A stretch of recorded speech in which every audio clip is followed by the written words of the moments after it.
Hi, எல்லாரும் எப்படி இருக்கீங்க? நல்லா இருக்கீங்களா? இன்னைக்கு மஷ்ரூம் போட்டு தம் பிரியாணி செய்ய போறேன். அது எப்படி செய்யலாம்னு பார்க்கலாம் வாங்க. இதில் தான் செய்ய போறேன். அது எப்படி செய்யறேன்னு பார்க்கலாம் வாங்க.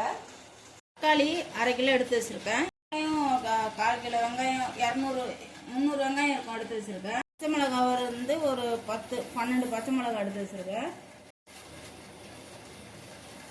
2 கேரட்டு. இந்த கேரட் வந்து ஒரு 150 கிராம் இருக்கும். பீன்ஸு, இந்த பீன்ஸ் வந்து ஒரு 150 கிராம் இருக்கும். ஒரு 150 கிராமு பாக்கெட் எடுத்து வச்சுருக்கேன். நாங்கள் வந்து இதை கேரட்டு, பீன்ஸு, உருளைக்கிழங்கு இதெல்லாம் போட்டு செய்வோம் மஷ்ரூம் பிரியாணி. தனியாக கூட செய்யலாம், ஆனால் இந்த மாதிரி செஞ்சு நாங்கள் இப்படி தான் செஞ்சு சாப்பிடுவோம். அப்படின்னா கொஞ்சம் கொத்தமல்லி, அது அந்த மஷ்ரூம் பிரியாணிக்கு தேவையான மசாலா. இது வந்து கரம் மசாலா 1 ஸ்பூனு, இது வெறும் மிளகாத்தூள் 1/4 ஸ்பூனு, தனியாத்தூள் 1/4 ஸ்பூனு, மஞ்சத்தூள் ஒரு 1/2 ஸ்பூன் எடுத்து வச்சுருக்கேன். 1/2 ஸ்பூன் இருக்கும். 1/2 ஸ்பூன் மஞ்சத்தூள். கேசரி பவுடர்லாம் போட மாட்டேன், இது மட்டும்தான் போட்டு செய்வேன். இப்போ 1 ஸ்பூனு தயிர், இஞ்சி பூண்டு பேஸ்ட்டு இவ்வளோ எடுத்து வச்சுருக்கேன். இது வந்து ஒரு 1/2 ஸ்பூன் இருக்கும். நாங்கள் இந்த மாதிரி தான் வாங்கிப்போம். தேவைப்படும் போது ஒரு 5 கிலோ அந்த மாதிரி வாங்கி வச்சுப்போம். இதில் இந்த ஆளாக்கில் வந்து 4 ஆளாக்கு போட்டுக்கலாம். இப்போ 2 3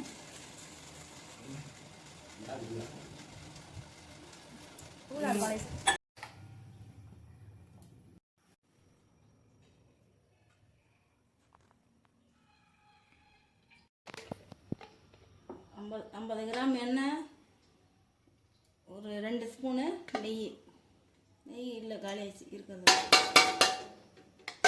போட்டுக்கலாம். வெங்காயம்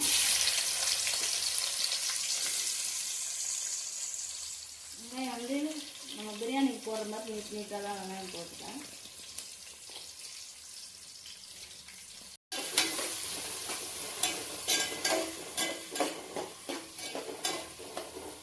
வெங்காயம் வதங்குற அளவுக்கு கொஞ்சோண்டு உப்பு போட்டுக்குவோம்.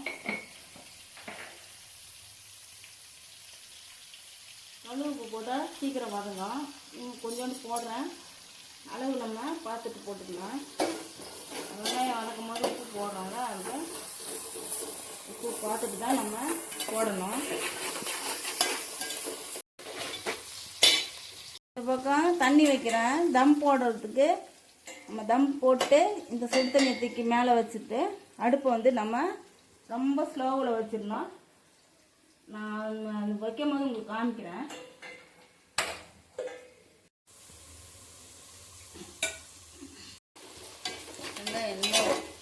இன்னும் இதுவும் இன்னும் நல்லா ப்ரௌன் ஆகும். அந்த மசாலாலாம் நம்ம வெங்காயம், தக்காளி, காயெல்லாம் வதக்கிறதுக்குள்ளே அரிசியை கழுவி 1/4 ஹவர் ஊற வச்சிடலாம். ரொம்பலாம் போட்டு கையை விட்டு ரொம்ப அழுத்திலாம் நம்ம பிசையக்கூடாது அரிசியை. சும்மா இப்படி தான் இது பண்ணணும். மஷ்ரூம் வந்து மேலெல்லாம் அழுக்காக இருக்கும். ஒன்று அழுக்கு இருக்காது, ஒன்று அழுக்காக இருக்கும். நம்ம கையை இந்த லேசாக இந்த காம்பை மட்டும் லேசாக கட் பண்ணிவிட்டு இப்படி நம்ம கையை வச்சு தேய்ச்சோன்னா அந்த மேலே இருக்கிற அந்த தோலெல்லாம் உறிஞ்சி வந்துடும்.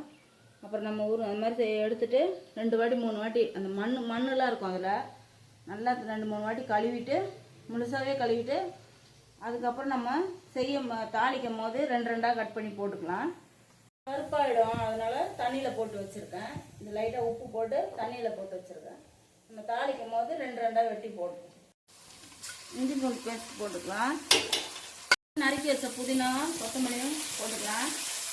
இஞ்சி பூண்டு பேஸ்ட்டு போட்டு வதக்கிட்டேன். அதோடய இதை போட்டுக்கலாம். கொத்தமல்லி, புதினா, பச்சை மிளகாயும் அதில் போட்டுக்கலாம். ஒரு 5 நிமிஷம் நம்ம அதை வதக்கிட்டு அதுக்கப்புறம் தக்காளி சேர்த்துக்கலாம்.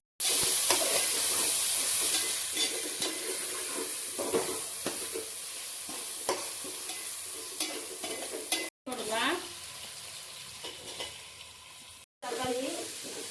தக்காளி நம்ம கொஞ்சம் கூட போட்டால் நல்லா டேஸ்ட்டாக இருக்கும்.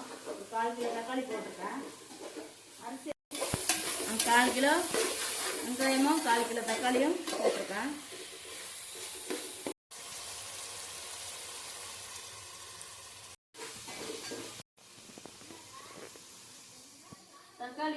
தக்காளி நல்லா வதங்கிருச்சு. இப்போ இந்த காளான காயெல்லாம் வெட்டி வச்சிருக்கோம், அதெல்லாம் போட்டு வதக்கி விட்டுக்கலாம். இது பார்க்க இவ்வளோ தெரியுது, நம்ம போட்டு வதக்கணுன்னா இவ்வளோதான் வந்துடும்.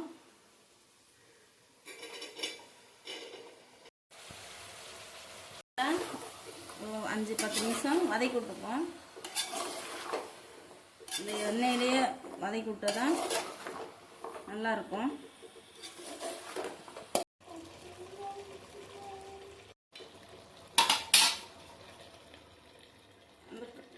காய் காளான் எல்லாம் வதங்கிருச்சு.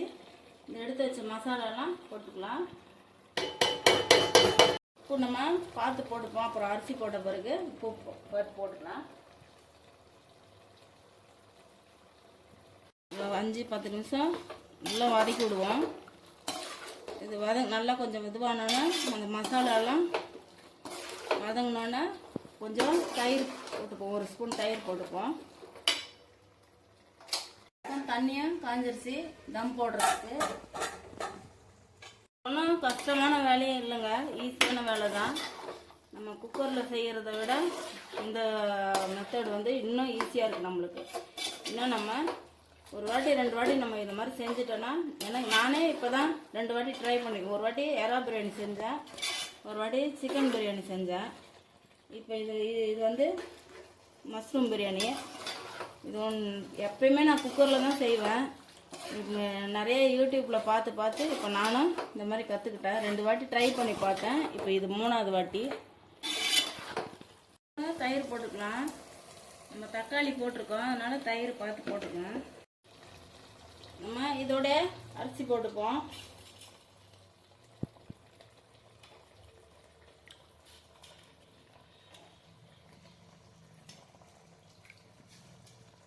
அரிசி போட்டு இப்படி கலந்து விட்டுப்போம். அரிசி உடையிற அளவுக்கு கரண்டி போட்டு கிண்டக்கூடாது. இப்படி இந்த ஓரமாகவே தான் அரிசி நம்ம கரண்டி போட்டு கிளறி விடணும். நடுவுலலாம் போட்டால் அரிசி உடஞ்சிரும். இப்படி அந்த மசாலாலாம் அரிசியோடு இப்படி கலந்து விட்டுட்டு அதுக்கப்புறம் நம்ம அரிசி கழுவி வச்ச தண்ணியை அதோட ஊற்றிக்கலாம். இப்போ அரிசி கழுவின தண்ணி வந்து 1.5 அரிசி ஊற வச்ச தண்ணி, அரிசி ஊற வச்ச தண்ணி. இது வந்து 1.5 சொம்பு தண்ணி. அதை நம்ம ஊற்றிப்போம். இப்போ இது அந்த மசாலா வதக்கும் போது கொஞ்சோண்டு தண்ணி இருந்துச்சு, அது ஒரு 1/4 சொம்பு தண்ணி இருக்கும். அப்புறமா அரிசி கழுவி வச்சோன்னா ஊற வச்சோன்னா அரிசியா அந்த தண்ணி வந்து ஒரு 1.5 சொம்பு. இப்போ வந்து 1 சொம்பு தண்ணி. அவ்வளோதான், நம்ம தம் போட போகிறோம். அது போட முன்ன உப்பெல்லாம் பார்த்துக்கலாம்.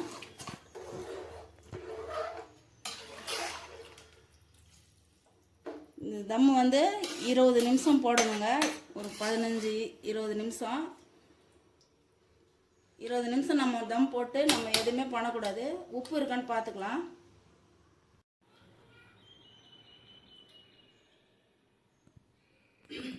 உப்புலாம் இருக்குது, காரம் எல்லாமே கரெக்டாக இருக்குது.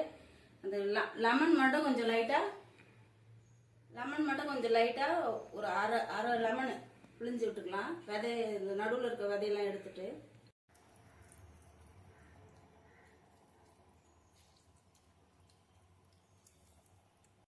லைட்டாக அது மேலேயே லைட்டாக ஊற்றிட்டு, ஏற்கனவே நெய் ஊற்றிருக்கோம், நம்ம ஊற்றினாலும் தெகட்டும். ஓரம்லாம் கரண்டியை விட்டு கிளறி விட்டுட்டு மூடி போட்டுருவோம். நான் வந்து இந்த பாத்திரத்துக்கு ஏற்ற மாதிரி தான் இப்போ மூடி போட போகிறேன். காற்றுலாம் வந்து உள்ள அந்த ஆவி வந்து வெளியிலலாம் போகக்கூடாது. கொஞ்ச நேரம் மூடி போடுவோம். இந்த அடுப்புலேருந்து இந்த அடுப்புக்கு வச்சுருக்கேன். இது கொஞ்சம் வேகமாக எரியும். இப்போ நம்ம எல்லாமே போட்டு அரிசி நெய் எல்லாமே லெமன் எல்லாம் பிழிஞ்சு விட்டுருக்கோம். இது நல்லா தண்ணி கொதித்து கொஞ்சம் தண்ணி கொஞ்சம் வத்தினதுக்கப்புறம் நம்ம தம் போடலாம். தம் போடுறத நான் காமிக்கிறேன். இப்போ வந்து இது கொதி வரட்டும், அதுக்காண்டி மூடி வைக்கிறேன். பாருங்க, தண்ணி நல்லா கொதி வந்து அரிசியும் கொஞ்சம் ஒரு கால்வாசி பக்குவத்துக்கு வந்திருக்கு. இப்போ நம்ம வந்து இதை தம் போட்டுக்கலாம். தண்ணியும் கொஞ்சம் இதுவாகிடுச்சு பாருங்கள். இப்போ நம்ம தம் போட்டோன்னா அந்த தம்மில் வேகிறதுக்கும் இந்த தண்ணி ட்ரை ஆகிறதுக்கும் சரியாக இருக்கும். வந்து ஃபுல்லாக சிம்மில் வச்சிடலாம். சிம்மில் வச்சுட்டு மூடி போட்டுருவோம். மூடி போட்டு இந்த உள்ளே இருக்கிற அந்த ஆவிலாம் வந்து வெளியில் போகக்கூடாது. போகாத அளவுக்கு நம்ம தம் போட்டுப்போம். நல்லா கொதிக்க வச்சு வச்சுருக்கேன். அப்போ நம்மளுக்கு கீழே அந்த சூடு தகுந்த மாதிரி இருக்குது. நம்ம மேலே அந்த அரிசி வேகிறதுக்கும் இந்த சூடு வந்து கீழே இறங்கும். அப்போ நம்மளுக்கு சரியாக இருக்கும். சாப்பாடு போகாத அளவுக்கு போட்டு நம்ம வச்சிடணும். இப்படி வச்சுட்டு அதுக்கு மேலே எதனா வெயிட்டை வச்சுருங்க. இப்படி வச்சுட்டிங்கன்னா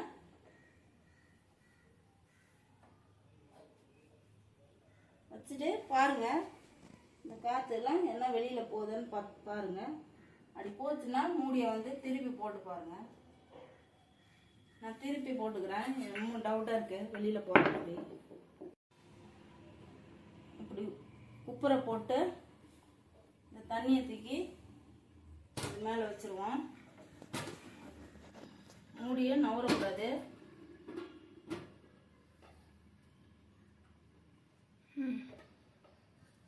நம்ம வெயிட் வச்சுப்போம். அப்போ வந்து நம்மளுக்கு அந்த உள்ளே இருக்கிற காற்று வந்து வெளியில் போகாமல் கரெக்டாக இருக்க நம்ம பார்த்துக்கணும்.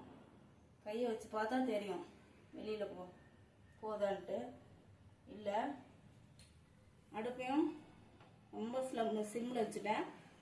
1/4 ஹவர் 15 நிமிஷம் இல்லைன்னா 20 நிமிஷம் நம்ம எதுவுமே செய்யக்கூடாது. அப்படியே விட்டுறணும். 15 நிமிஷம் 20 நிமிஷம் கழித்து நம்ம எடுத்து பார்க்கலாம். ரெடி ஆகிடுச்சுங்க. ஆஃப் பண்ணிடலாம். 20 நிமிஷம் ஆயிடுச்சு. ஆஃப் பண்ணிக்கலாம் அடுப்பா.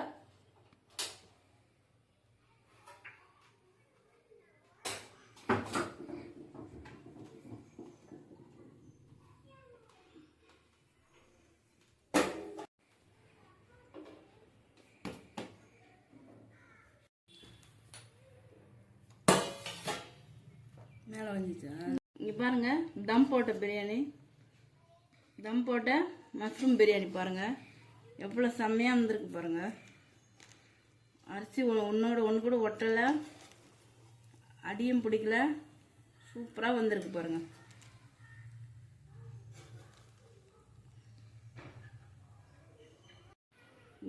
பாருங்கள், அடியும் பிடிக்கல, கொஞ்சம் கூட அடி பிடிக்கல. நம்ம அரிசி ஏற்ற மாதிரி தான் டைம் வைக்கணும். 1/4 ஹவர் இல்லைன்னா 20 நிமிஷம். அடுப்பு வந்து ஃபுல்லாக குறைச்சிடணும். குறைச்சிட்டு நம்ம நான் காமிச்சாலும் உங்களுக்கு சுத்தண்ணி எப்படி வச்சோம் அந்த மாதிரி வச்சு நம்ம போட்டோந்துங்க. நம்ம எந்த பாத்திரத்துலேயும் நம்ம பிரியாணி செய்யலாங்க. இதில் தான் செய்யணும், அதில் தான் செய்யணுன்ட்டு நம்மளுக்கு அளவுகளும் கணக்கே கிடையாது. இந்த பாருங்கள், பிரியாணி செய்யும் போது கூட இந்த பாத்திரம் தான் வச்சுக்கிட்டேன். நம்ம இது இல்லைன்னா நம்ம டபரா செட்டு இருந்தால் கூட அதை கூட நம்ம வச்சுக்கலாம். இது வந்து எங்கள் 5 பேருக்கு இந்த சாப்பாடு இப்போ மதியானத்துக்கும் நைட்டுக்கும் நிறையா போயிடும்.